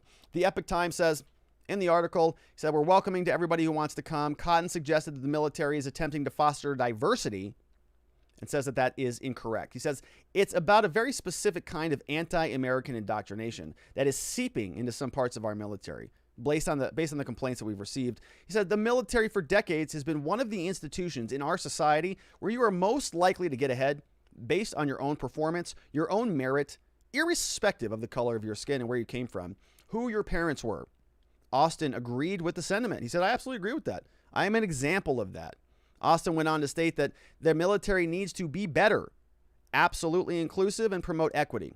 The terms inclusive and equity have been used in social circles for years. So he then argued that by doing so, it'll be the most effective and lethal fighting force in the world. So, I mean, I don't know. I guess, that guy's got a lot more combat experience than I do. If he thinks that this is the right way to go with things, I guess you got to take his word for it, I guess. I don't know. Tom Cotton doesn't think so. I think other people in the military don't necessarily think so. But to be fair to Lloyd Austin, I actually watched the clip, and he didn't say much. He said, Tom Cotton was asking him questions, and he was saying, yes or no? Is the American military racist? Yes or no? Which I kind of hate those things, right? Because Lloyd Austin goes, well, I can't really give you a yes or no on that. I mean, it's complicated. Well, I only have 5 minutes, so I need an answer. He goes, well, if I consider this and this, and then no, I don't think that. You go, all right, good. Glad you agree with me, right? Do you think that, white people are discriminatory? Well, I don't think it's the yes or no question. It takes some time. But no, in general, I don't think so. Okay, perfect, right? So that was how that whole interview went. But I think the bigger takeaway there was about some of the messages that were coming into Tom Cotton from the military. And it sounds like they are not immune either. Everybody is just being learned what a piece of garbage you are if you are from a disfavored demographic in this country, which is a sad thing. It's unfortunate. Now, let's take some questions over from watchingthewatchers.locals.com, which is where you can support the show and check out some of the other things that we have over there, like a free copy of my book. We have monthly meetups on Zoom. We have a law enforcement interaction training taking place over there. A lot of good reasons. You can also be a part of the show, watchingthewatchers.locals.com. All right, let's take a look at Todd. Todd says, I am old enough to remember the good old days when the left made mistakes of unintended consequences. CRT is an unintended consequence by the left. Yeah, that's a great point. I think you're onto something with that, Todd.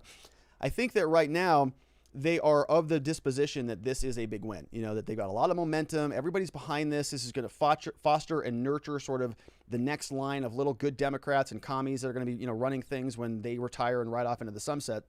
But I just don't think that this is going to work in their favor, because I think that this actually makes people fundamentally less functional.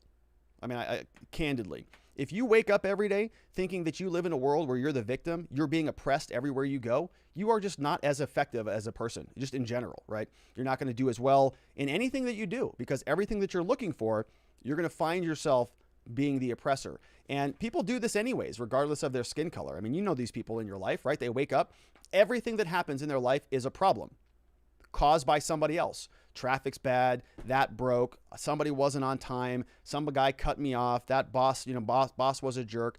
Everything in the world is somebody else's problem. And poor me, the world is just acting upon me. And I am just sitting here, this poor oppressed victim, and only externalities can solve the problem. Okay, I have no personal agency. I can't get out there and make anything of my life because I'm living in a world that is governed by white people. Everywhere I look, what are you supposed to do if you're a young black man and you're being taught that everything is systemically racist in this world? Everything. And you go, okay, well, I want to work to change that. Where do I start? Do I go take the financial system on? How about the military system? How about law enforcement? How about any other institution in this country? There's no way to win, right? You start out a million feet back if you start from the victim mentality, that oppressive mentality. And I just think it's not going to work. And people are going to sort of think that this is the modality for leveling up in life, that they're going to be working with other people who are going to be enforcing these concepts of equity and inclusion and diversity, and nobody even knows what these mean. But then when push comes to shove, and there's a contract sitting there between two people, and there's a dollar amount on there, $1 million, I'm going to pay you $1 million, and you're going to pay me, you're going to give me these services, and we're going to enter into this agreement. I can almost guarantee you that somebody's not going to go, well, I happen to be of a particular demographic, therefore I think you should only, I should only be required to pay you half of that or something, right? That's not how business works. Everybody's going to get up and go, no, that's it. We're not, what are you, insane? Are you a psycho person? Never, would never do that, because it's not functional. All it is it's kind of masturbatory, really. And they're thinking that they're doing something that's going to serve their interest in the long run, but it's not functional. And if you think I'm just making this up, go into a Clubhouse room where they're talking about these issues. Go onto a Twitter Spaces room and listen to these people try to have a conversation. They're in a room, they're talking about some social issue, about whatever it is, pick one, and watch them try to step all over each other to have a serious conversation. You can only spend about 10 minutes in there before you want to jump out the window. It is dysfunctional because everybody's talking about holding space and not cutting people off and using all this very careful language because everybody has to be bubble wrapped and nobody can offend anybody. And so I start thinking about, okay, what if we put all these people in academia and say, hey, you run that college. We put that group of people in front of a corporation. You're now the board of directors. You have to run this organization. Are you kidding me? It's not going to work. It's going to all fail, and it's going to be hilarious as they try to figure it out on the way down. All right, so Want to Know says, Dems are fantastic at naming stuff wrong all the time. Well, they're changing a lot of names now. They're trying to redo some of that. We have LT13 says they camouflage it here in VA as culturally responsive teaching. CRT. So they go from critical race theory to cultural responsive teaching. So they're just, they really like the letters. Got to keep the letters, but we can change what the words mean because the words aren't as important. We've got Sharon says, if it's okay to teach CRT and follow the market to sort it out, is it okay to teach fascism or anti-Semitism or white supremacy? If not, why not? I mean, if you want to teach your children that, you want me to come in there and govern how every single parent raises their kids? I mean, I think the better way to approach this is to say, we let these things out in the open. We fester these things, okay? If there want to be a bunch of white supremacists somewhere, I would like to know about that. I'd like to know who they are and what they're teaching and why they're doing it that way. And maybe that's naive, but to just go around and say that we're going to sort of mandate via law what people can do with their own lives, that's kind of the antithesis of freedom. If they want to teach CRT and you've got teachers who want to send their kids to CRT school and teach them to be racist, all right, that's fine. You want to send these people to be a bunch of, white supremacists? Okay, right? What are we going to do? We're not in a position here to micromanage everybody's lives. When we try to do that, we run into all sorts of problems, and it's going to create more more division, I think, in the long run. But Sharon, I totally respect your point, and I understand completely why parents might disagree with me on this vehemently. And in fact, I might disagree with myself if I had kids. It's like maybe there's something, about this freedom concept that just changes when you've got somebody else to think about, right? And I have a lot of other people to think about, but not a child. Yeah, I know. Much to my mom's dismay. All right, let's take a look at _shade. It says, unfortunately, people are leaving states, schools, jobs, military. I do see why, but how is this solving the problem when good people leave? I'm in California and don't plan on leaving, at least yet. Personally, I feel we need more to stand, hold space, if nothing else. In other words, stand our ground. There's a gentleman running for governor of California. He's a big YouTuber. I follow him. I think he runs a great channel. His name is Meet Kevin. He's got a ton of material on financial stuff, stocks, and that type of stuff. Young guy, and he's actually running for governor of California. And his quote, or his slogan is, "I'm not leaving." Right? I'm going to stand my ground, and I'm going to fight for California. It's my home, and I really admire that. At the same time, I also think it's insane, right? There's other places to live where they are not going to be raking you over the coals in taxes and living expenses. And so I don't understand the appeal of that. I am somebody who thinks that picking up and leaving is very much in the framework of the founders, right? They picked up and left when they got when there was taxation without representation. They said, "Nope, we're out of here. We're done. We're going to go to the new land, to the new world, and we're going to start our own lives there." And when the government tried to be oppressive to them there, they said, we're done with you, right? Off. And they just kind of picked up and left. And so I think that as we start to see some alternative options pop up in terms of economic structures, that maybe there will be some other things worth talking about. But if your government is going to be oppressive, in my opinion, you do not need to sit there and take it. Okay, you need to either do something about it politically, peacefully and politically, or you got to leave. But to just sit there and take your government robbing you blind, in my opinion, taxing you to death, which is essentially seizing a part of your life away from you for somebody else, it's a big problem. And you have no obligation to stay there. And if you're going to be staying there just out of pride for the love of your state, you got to ask yourself if that's worth it. All right. And I'm a very patriotic person. I love this country a lot. I'm not interested in leaving it, but I understand the argument there. All right. We have Kareem says, has the Democratic Party always been like this? I don't remember it being this bad back in the 90s, but then again, I was just a child at the time.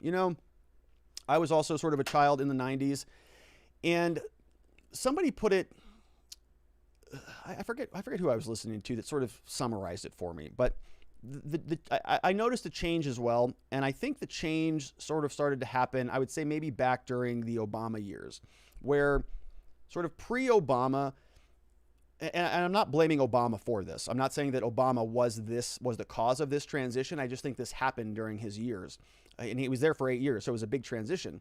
But sort of pre-Obama, I got the feeling that the Democrats were still people who loved America.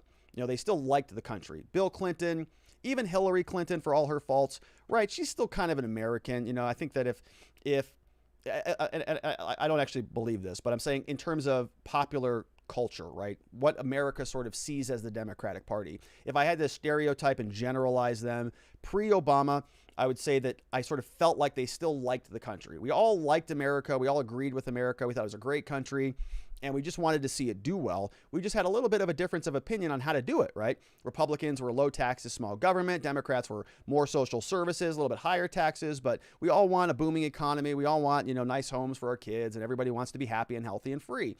And then something sort of just kind of changed a little bit. It was like, we have this new sort of tone there in Washington, and a lot of it became about sort of, cutting America down to size to some degree and starting to sort of blame America for a lot of the problems in the world. And now that has just accelerated exponentially. Now America is the fundamental problem in the world. We're responsible for everything. We got to solve global warming. We got to solve all the racial injustice in the world. We got to take care of every single person who wants to come through the borders. We've got to, totally change voting rules so that we can protect democracy and all this stuff that we've been doing fine for some period of time. There's a lot of issues there, but it's all sort of rooted out of this concept that America's not so great anymore. America's just kind of a systemically racist place. It was birthed out of original sin of slavery, and it is now something that has been commandeered by white people who've been infiltrating all of the different institutions of powers for the last couple millennia. And so now we have to sort of wreck the country or rebuild America from new again. We have to start over. And to me, that feels largely like they don't like America. So I think that is the feeling that I've always gotten about it. That there was an era of Democrats that loved America. There's an era of Democrats now today that don't love America. They don't like it at all. They want to see it radically reformed and changed dramatically. And that doesn't sit well with me. I could have a reasonable disagreement with a Democrat all day, right? I actually don't like a lot of the Republicans that are out there these days. I think the Republicans are largely useless. And so if a Democrat came out with some good ideas and somebody who had a vision for the country, I'd say, well, I'll give you a look, seriously, and I mean that. But there just aren't any, because the parties have become so, I think, so fringy, let's say, and on the public facing level, they're very fringy, right? And you're going to see a situation where I think they are marketing themselves to their key constituencies loudly. You see that on both sides. You see sort of the AOC wing. You also see the Matt Gaetz wing and the Marjorie Taylor Greene wing versus AOC and Ilhan Omar. You sort of have these two components that are bubbling up, and they're going to be the loudest part of the dialogue, the loudest people in the room. But practically speaking, while we're all listening to them, what's happening behind the scenes is the Republicans and the Democrats are really sort of acting in concert. I mean, the Democrats kind of get in there and ransack the Treasury. It's their turn right now. The Republicans just got done doing that. And so soon it's going to be, the Democrats are going to have their time is going to be up. It's going to be the Republicans' turn again. So then they're just going to start printing a bunch of money and promising a bunch of people a bunch of garbage, because they know that that's what it takes to get elected these days. And so it's just kind of a, ping pong back and forth. The pendulum swings back and forth. But historically, when I was a kid, I still felt like the people who were in charge kind of had America's interest at heart. Maybe that was just my 90s child naivete, but I sort of felt that. And now I feel like they're much more open about this, that America is not such a great place anymore, and they would be okay with some radical transformation happening. Leafy Bug is in the house, says, not a comment, but a compliment. Thank you for the awesome show. Love watching the commentary and live audience participation. Everyone watching should go subscribe and to go to Robert's Locals group and join the fun. Have a great weekend. Thank you, Leafy Bug. Very nice. Thank you so much for ending that way. And, I have a ton of fun with, doing the show. I really do enjoy it. I learn a lot. I talk about the show sort of as, learning publicly, kind of taking ideas and exploring them. A lot of the time I'm sort of, reading or experiencing a lot of this material with you for the first time in real time right here. And so there's going to be ebbs and flows, ups and downs. And I just appreciate the opportunity to spend the time with you, because it really is rewarding for me, and I'm learning a ton, and I'm having a lot of fun doing it. So thank you, Leafy Bug, and thank you all of you who asked questions today and supported us over at watchingthewatchers.locals.com. And we want to welcome couple new people. Oh, I like this one. We've got Damn Girls in the house. That's going to be fun. We got Damn Girl. Welcome to the club. Then we have Miriam Phillips is here. And Miriam Phillips, that's also a really good one. Not to downplay that one. We've got Miriam Phillips is in the house. So that's going to be a lot of fun too. Glad that you both joined, and welcome to the community. Also, some great questions came in today. You know who you are. You're up there on the screen. If you want to ask questions during the next show, you can do so by going over to watchingthewatchers.locals.com. There's a live chat that takes place there. We also have some other goodies for you to download. We've got a free copy of my book. It's called Beginning to Winning. You can download the PowerPoint slides available for free as well. The ones that we just went through, you can impeach somebody if you're interested in that document, or you can download the Existence Systems Productivity Template. And we heard from somebody today, apologies on the name, but they're talking about, oh, that's not the right box. This box on the Existence System right here. It's called the 4 Agreements. Okay, if you want to buy this whole program, it's about 2 hours and 20 minutes of material. It's over at Gumroad right now. It's down in the description below, or you can buy it at robertgruler.com. Or if you're there at Law Enforcement Interaction Training, it may just be available as a little bonus. Maybe. I don't know. We'll see. I don't know. We haven't done it yet. Also, some other good things that you can join up if you go over there. Sign up and join us for our monthly locals meetup. We're going to have another one on Zoom. We did our first one on May 22nd. Next one is coming up June 26th, so a couple weeks from today. Then tomorrow, get ready for this, Law Enforcement Interaction Training. It's going to be Saturday, tomorrow, June 12th, 9 a.m. Arizona time, 12 noon Pacific time. And, 12 noon. No, that's not right. 9 a.m. Pacific time, 12 noon Eastern time. Oh my gosh, almost blew that. Could have been a problem. But it's going to be fun. I've got a great clip from this officer who's sort of trying to educate children on what to talk to officers about, and gives you some pretty bad advice. And believe it or not, we've also got Jeffrey Epstein. He's in our training tomorrow. We're going to listen to him. It kind of gives you the willies, but you're going to listen to him if you're there. We're going to hear how he invokes his Fifth Amendment rights, and then we're going to talk about why that's not such a good idea sometimes. What? It's not a good idea to invoke your Fifth Amendment rights? What, Rob? That's right, folks. It's going to be training, knock your socks off. And it's going to be a lot of fun taking place tomorrow. So sign up for that. It is free if you are a member at watchingthewatchers.locals.com. So go on over there. If you want to register, you'll see the description there, a link in the pin to the top comment. So check that out. It's going to be fun. Other than that, my friends, that's it. It's been a long week. We've covered a lot of ground this week. Spent a lot of time. We talked about inflation. We talked about CRT. We talked about Biden. We talked about Harris. Woo, it's a lot. But I really enjoyed it. I learned a lot. If you want to connect with us on any of the other platforms, feel free to check those out below. Got a new crypto channel down below. We have a new, it's not quite new, but R&R Law Group is the law firm, right? And that is down below as well. We got a lot of new videos there covering Arizona law, because that's what we do on a daily basis at our firm. We are criminal defense attorneys. We love to help good people facing criminal charges. And so if you happen to know anybody in the state of Arizona who needs help with the criminal case, we would love the opportunity to see what we can do to help nudge them in the right direction. We offer free case evaluations. We can help with any type of criminal offense in the state of Arizona, things like a misdemeanor or a felony, minor traffic infraction, major traffic infraction, DUIs, drugs, domestic violence, and everything in between. So if you need any help or know anybody that does, we would be honored and humbled if you sent them our direction so that we could just have an opportunity to help and see what we could do. Other than that, my friends, we're done for the day today. I want to thank you so much for joining us. We are going to be back here, same time, same place on Monday. But we are going to be back here tomorrow, 9 a.m. for Law Enforcement Interaction Training, 9 a.m. Arizona time. I do hope to see you there. Go check out watchingthewatchers.locals.com before you sign off today. If you want to be a part of that, it's going to be fun. Otherwise, my friends, have a tremendous evening. Have a very nice, long, restful weekend. Unplug from politics a little bit. Eat heartily and healthy. And I will see you right back here on Monday, 4 p.m. Arizona time, 5 p.m. Mountain, 6 p.m. Central, 7 p.m. on the East Coast, and for that one Florida man out there. Everybody, stay safe, be well. I'll see you back then on Monday. Bye-bye.